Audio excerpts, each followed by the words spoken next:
I'm so tired of the disrespect always given to the Chicago Bulls. What is going on, y'all? Fox Sports Talk back at it with another video talking some NBA, talking a little Chicago Bulls. So if you're a Bulls fan, make sure to go ahead and hit that big red subscribe button down below and turn on my post notifications because I do post daily videos. Don't want to miss out. Talk NBA on this channel. Follow me on my social media links down below and on the screen for my Twitter and my Instagram as well. With that being said, you guys can see I'm kind of ticked off because the Bulls keep getting disrespected.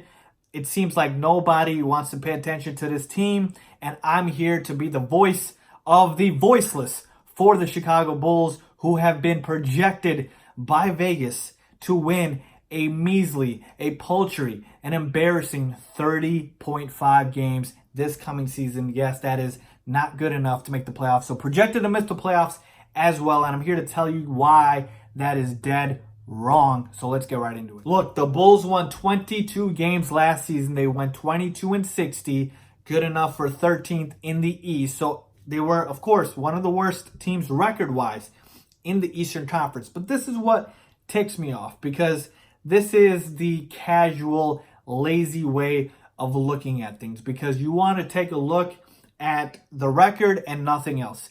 You didn't take into account that the Bulls had a litany of injuries. End of the season, we were playing guys on our G League team. That was our whole starting lineup. It was a bunch of G League players, okay? A bunch of Jakar Sampsons, Walt Lemon Jr. No disrespect to these guys, of course. I do like them a little bit, but they are not that great, of course. And again, a bunch of nobodies. Our starters were hurt. Lauri Markkanen missed a bunch of games. Wendell Carter Jr. only played 44 games. A bunch of our guys were in and out of the lineup. I believe Otto Porter missed games. Zach LaVine missed games. Nobody wants to talk about that. We just look at the 22 games that they won, and that's it, okay? And that is lazy, okay? Let's look at the fact that the Bulls, in the offseason, added quality veterans in Thaddeus Young, Tomas Satoransky, even a guy like a Luke Cornett, who I believe is a very good player. They drafted one of the better point guards in the NBA draft in Kobe White out of North Carolina. And not to mention the natural progression that the Bulls studs in Lauri Markkanen and Zach LaVine will take this season. Not to also mention the fact with Wendell Carter Jr. as well, okay? And Otto Porter only had a handful of games after we traded for him midseason last year to play with the Bulls. So the chemistry wasn't right. So all of these things didn't get taken into account. And Vegas, of course, just comes out and says 30.5 games. Now, listen, Vegas has a lot more money than I do. So I'm not one to hear and say that, okay, Vegas, is completely, dumb and they don't know what they're talking about. No, they make a lot of money, okay, folks? So Vegas wouldn't just put this out without any information. But I do believe in this instance they're wrong. And for all the reasons that I just mentioned, on top of the fact that let's take a look at the Eastern Conference next season, and you can't tell me the Bulls can't win more than 30 games. Like, to me, that doesn't make sense, because the Eastern Conference took a hit, a bit of a hit. The top team stayed at the top. We've still got our contenders. So let's go to the whiteboard here, folks, and let's take a look at what we're dealing with in the Eastern Conference, okay? And I will give you a number of these teams that are, of course, better than the Bulls. We've got a tier. Sixers, Bucks, Celtics, obviously are locks. These are the top cream of the crop in the Eastern Conference, okay? I got that. Let's go to the basement, the cellar of the East. Hornets are awful. Wizards are awful. Cavs are awful. They're going to be at the bottom, okay? And then you've got basically from 4 to 12 for the Bulls to kind of compete with, right? Because this is another tier and this is another tier. And the Bulls are somewhere in between here, okay? So let's break this down for you guys, okay? We take a look at the Raptors. They lost Kawhi Leonard. I have them ranked as number 4 seed. Again, don't take this as verbatim here. These are just projected standings of how I see next season playing out. But the Raptors lost Kawhi Leonard. Still project them to be a playoff team. But could they be a 4 seed, 5 seed, 6 seeds? You wouldn't be surprised. They can drop all the way down to 6, okay? Pacers. They're getting Victor Oladipo back, but how is he going to be health-wise? They added Malcolm Brogdon, but they lost Bogdan Bogdanovic. They lost Thaddeus Young to the Bulls.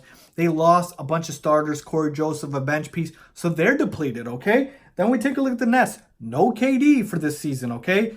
Not even until the playoffs potentially, if that, okay? So it's just Kyrie Irving and a bunch of decent, okay role players, Karis LeVert, Joe Harris, Jarrett Allen, but no stars outside of Kyrie. And then you take a look at the Pistons, okay? Blake Griffin's there. They added Derrick Rose. But really, who scares you there? And then if you take a look at the teams over here, 9 through 12, the Orlando Magic are bringing everybody back. They barely made the playoffs last season. I believe they were like 41-41, the 7th seed actually. But they didn't add anybody. They could regress.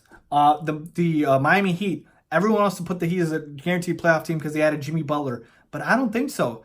Jimmy Butler is good, but him alone, I don't think he can carry a team, okay?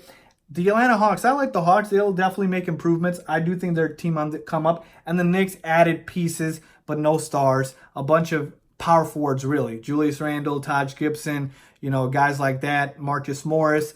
But do any of these teams here scare you? Because they don't scare me. The Bulls can certainly be better than the Knicks. They can be better than the Hawks. They can be better than the Heat. I believe they have just as much talent as the Orlando Magic. Then we take a look at the Pistons. I think they can be as good as the Pistons. The Nets, of course, are better with Kyrie, but are they really better without KD than the Bulls? Who knows? Pacers, you can make the argument. Raptors, you can make the argument. I don't think you're crazy if you make the argument with these three teams. All I'm saying is you take a look at the Eastern Conference, and outside of the top three, which to me are locked with the Sixers, Bucks, and Celtics, who scares you? Who scares you so much that you don't think the Bulls can win more than 30 games? And to me, that is what doesn't make sense. You take a look at all of the things the Bulls have done, and you can go look at all the reports. The Bulls got one of the best grades in the offseason for what they did. I loved what they did in the offseason. They didn't add any stars, but that wasn't the plan. We're still in a rebuilding phase, but now is the leap for the Bulls to make to the playoffs. I believe Zach LaVine and Lauri Markkanen have all-star potentials. If they turn into all-star players, Bulls will make a leap. Thaddeus Young, Tomas Satoransky, add that veteran experience. These are guys that have been in this league for a while. Thaddeus Young has played in key playoff games. They can teach us a thing or two on how to win, okay? And like I said, you take that into account. You take a look at the fact that the other teams in the East didn't really do well outside of the top three, and you decrease them. And the Bulls, I believe, can absolutely flirt with about 38 to 40, 41, 42 wins. I really believe so. I think the Bulls can absolutely be a 7 to a 9 seed, okay? Now, again, am I guaranteeing they make the playoffs? No, but absolutely, if you're a betting man, hammer the over on this. 30.5 games, I'll take the over all day long on the Bulls. I believe they can easily win more than 30.5 games.